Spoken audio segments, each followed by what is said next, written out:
You did everything right. You financed the car because the dealer said you could afford the monthly.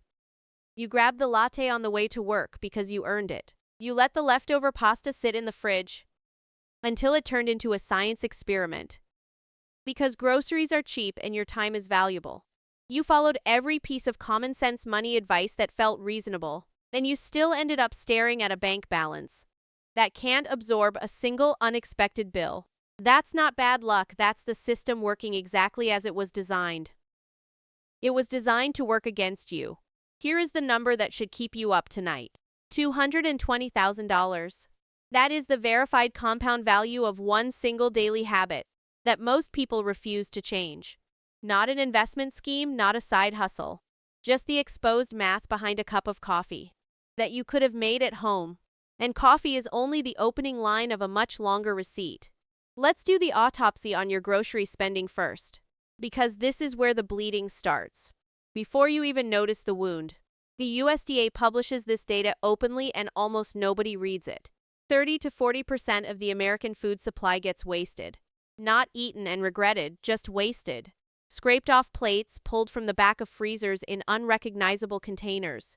Fished out of crisper drawers as brown liquid that used to be spinach. For a household of 4, that spoilage translates to roughly $1,500 a year dropped directly into a landfill. Food is now the single largest material in American municipal solid waste. Over 24% of everything buried in the ground. You are not feeding your family with that money. You are composting it under 6 feet of garbage. Now flip the lens, households that lock into a 5-meal rotation. The same dishes cycling once a week with minor seasoning swaps consistently report spending 30 to 40% less on groceries than households that improvise every trip. The reason is mechanical, not motivational. When you cook the same 5 things, you know the exact quantity of every ingredient. Nothing mysterious rots in the fridge. You stop buying optimistic produce you saw on a recipe reel at midnight. Your budget becomes a flat, predictable line, instead of a jagged mess of impulse receipts. 1 week per month you buy nothing at all. You eat down the pantry, the freezer, the forgotten cans. That single discipline shaves another 15 to 25% right off your annual food costs. Stack both habits and you are now reclaiming somewhere between $600 and $1,000 a year from a trash can that was silently eating your paycheck. But grocery waste is slow money. Coffee is where the math turns violent. Empower's 2025 data puts the average American coffee shop spend at $44.50 a month. Gen Z runs higher, around $51. A single specialty drink at the counter costs $6 to $8. Brew that same cup at home with quality beans, and you are looking at 25 to 50 cents. A daily Starbucks habit runs roughly $2,000 a year. A daily homebrew runs $150 to $350. The gap is $1,800, exposed and inarguable. Sitting in plain daylight on your bank statement every single month. $1,800 a year redirected into an index fund, returning 8% annually, grows for 30 years. The result is that $220,000 figure from the top of this conversation. $250,000 generated not by earning more, but by pouring hot water over ground beans in your own kitchen instead of someone else's. Nobody wants to hear that the road to a 6-figure portfolio starts at a coffee grinder, but the spreadsheet does not care about your feelings. And coffee is just the most visible leak. The 27-40 rule makes the full picture uglier. Spend $27.40 a day on small, forgettable purchases. The energy drink at the gas station. The bottled water you could have filled at home. The checkout line snack you already forgot you ate. And you have burned through $10,000 in a year. $10,000 on items that delivered roughly zero lasting satisfaction and left exactly zero trace in your memory. That is not a lifestyle. That is a slow, quiet hemorrhage disguised as convenience. And every single dollar of it is mathematically recoverable.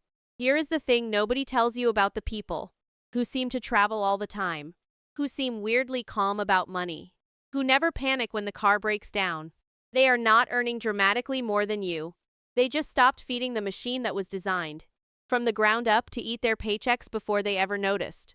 You sit down at your desk on a Monday. You did not pack lunch. You never pack lunch. So you walk to the nearest place and spend $14 on a salad that took someone 90 seconds to assemble. You do this 5 days a week, 50 weeks a year. That is $3,500 annually. Meanwhile, the person in the next cubicle pulls a container out of a bag. Rice, chicken, vegetables, $4, maybe less. She does this every single day and over 12 months. The gap between your food spending and hers is north of $2,000. That gap is not a lifestyle difference, that is an asset transfer. Your money moved from your account into someone else's revenue line. And you got a disposable fork and a paper bag for the privilege. Now multiply that pattern across every surface of your life. You land at the airport for vacation. You are hungry, you are tired, and the only option is a $15 sandwich wrapped in plastic. Your family of 4 eats airport food twice, and you have burned through $100 before you even reach the hotel. At the destination, restaurants near the tourist strip charge 40% more than the same meal would cost 6 blocks away. A week of defaulting to restaurants runs you $500 in food alone. But here is what the people who actually travel frequently figured out a long time ago. They walk into a grocery store the day they arrive. They buy eggs, bread, fruit, sandwich supplies. They eat out once, maybe twice for the experience. Their food bill for the same week lands around $170. The difference between those two numbers is not a matter of taste. It is the difference between someone who funds their next trip with this trip savings and someone who comes home broke and calls travel expensive. Nobody photographs a rotisserie chicken eaten on a hotel bed. Nobody posts the sandwich they packed for the plane. That is exactly the point. The system rewards visible consumption. It celebrates the restaurant check-in, the cocktail with the sunset, the room service tray.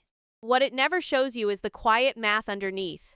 The math that determines who gets to do this again next month and who has to wait another year. This same extraction engine runs your phone. Every app on your home screen with a shopping cart icon exists for one reason: to collapse the distance between your impulse and your money to zero. One tap, no friction, no pause. Research on consumer behavior shows online shoppers spend 15 to 30% more than people who buy the same things in a physical store. That's not a coincidence, that's architecture. The people who quietly build wealth do something counterintuitive. They reintroduce friction on purpose. They delete the apps. They remove saved cards. They make a rule that anything non-essential has to be bought in person, which means getting in a car, walking through a store, carrying the items, standing in line. Each of those steps is a checkpoint, where your brain gets a chance to ask one honest question. Do I actually need this? Most of the time, the answer kills the purchase before it happens. And then there's your closet. The average American drops $1,800 a year on clothing. Bureau of Labor Statistics, not a guess. Most of those garments get worn a handful of times before they disappear into the back of a drawer or a donation bag. Fast fashion has convinced an entire generation that repeating an outfit is failure, that your wardrobe must rotate monthly to keep pace with trends, manufactured specifically to make last month's purchases feel obsolete. That pressure isn't culture, it's a revenue model. And you are the revenue. The people who opt out build a small wardrobe of things that fit, things that last, that work together. They wear the same things repeatedly, they look essentially the same most days. And they reclaim not just the money but the time, the decision energy, the mental bandwidth that used to drain into an endless cycle of browsing, buying, and forgetting. The cost per wear math is ruthless. A $300 jacket worn 200 times costs you $1.50 each time you put it on. A $30 jacket worn twice costs $15 per wear. The cheap option was 10 times more expensive in practice, and it fell apart. This is the layer most people never see. The system isn't broken. It's functioning exactly as designed. It's designed to move money from people who consume by default into the accounts of people who own the platforms, the supply chains, the algorithms. Every lunch bought without thinking, every app-driven impulse purchase, every closet full of clothes worn once. Those aren't personal failures, they are successful extractions. And the only question this stage of the conversation is really asking is which side of that equation you've been sitting on without realizing it. Here's what happens to people who know all of this and still do nothing. They nod along, they bookmark the video, they tell themselves Monday is the day. Then Monday comes and the paycheck hits the account. And the same sequence fires like clockwork. Bills, spending, whatever is left over. which is nothing, gets mentally labeled savings. That sequence is the disease, not ignorance, not bad luck, the sequence itself. You already understand the problem. Understanding was never the bottleneck, execution is. And execution doesn't start with a strategy. It starts with one structural change so small and so boring that your brain barely registers it as effort. Open your banking app right now. Not tomorrow, not after this video, right now. Set up an automatic transfer for the day after your paycheck deposits. Pick a number that makes you slightly uncomfortable but not panicked. Maybe it's 8% of your take-home. Maybe it's a flat $200. Route it to a separate account you don't touch. The destination matters less than the automation. The transfer fires before you see the money. Before your brain calculates what it can afford. Before the restaurant notification pops up. Before the online cart fills itself at midnight. You can't spend what you never see sitting in your checking balance.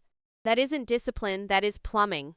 Over 1 million American workers quietly stacked more than $2 billion through automatic payroll deductions using exactly this mechanism. They didn't grind harder, they didn't read more books. They rerouted the pipes so the money flowed somewhere useful. Before their habits could intercept it. Willpower is a limited resource that depletes by Tuesday. Automation is a switch you flip once and forget. Now layer the second move on top. When your next raise hits, when the promotion letter arrives, when the freelance check clears, change nothing.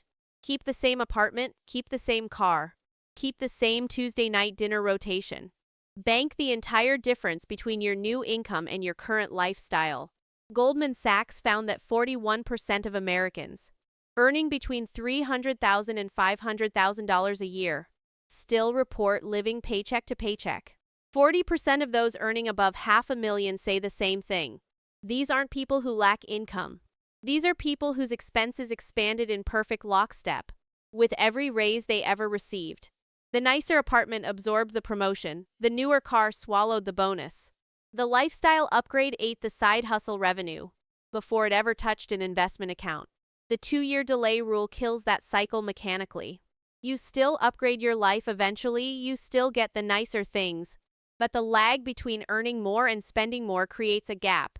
And that gap is where wealth actually grows. Someone pulling in $65,000 living on $55,000 has $10,000 a year compounding quietly in the background. When their income jumps to $80,000 and their lifestyle stays parked at $55,000, that compounding number leaps to $25,000 annually. The acceleration isn't linear, it's exponential. And it requires zero additional effort.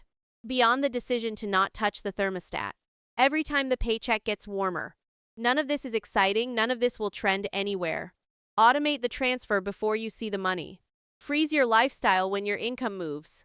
Calculate cost per use instead of sticker price, 3 mechanical adjustments.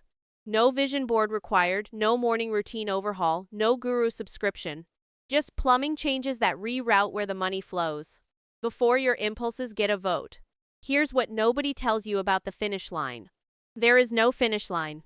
There's no morning where you wake up, check your account balance, and suddenly feel rich. What actually happens is quieter than that. One Tuesday, your car breaks down. The mechanic says $1,400 and you just pay it. No credit card, no calling your parents, no lying awake doing math at 2 in the morning. You just pay it and drive home. That's what years of boring behavior purchases. Not a yacht, not a viral moment. The right to absorb a bad month without it destroying the next 6. 79% of millionaires in the Ramsey Solutions study were self-made. No inheritance, no trust fund. Only 31% ever averaged 6 figures in income. The average one took 28 years to get there. 8 out of 10 just invested in their employer 401k. Not a single one credited stock picking. These aren't extraordinary people, these are people who got bored on purpose and stayed bored long enough for compounding to do the heavy lifting. Now here's the part where I owe you honesty instead of hype. You can quit this at any time, seriously. If you start driving an older car and it makes you miserable, stop. If meal rotation makes you dread your own kitchen, stop. If making coffee at home feels like punishment, go buy the $7 latte. This isn't a prison sentence. The entire point of building a financial buffer is that you earn the right to make choices from comfort instead of panic. Year 1 will feel like deprivation, I'm not going to lie about that. You'll watch coworkers lease new SUVs and wonder if you're the fool. You'll scroll past someone's vacation photos and feel the pull. That's normal, that's the cost of entry. But here's what changes somewhere around year 3. Maybe year 4, you stop noticing. The meal rotation becomes automatic. The older car becomes just your car. The coffee at home becomes your coffee. And the number in your account starts doing something it never did before. It starts working for you while you sleep. And if something goes wrong, if you lose your job, if someone gets sick, if the economy contracts, you have a buffer. Not a fortune, a buffer, enough to breathe. Enough to make a decision from logic instead of terror.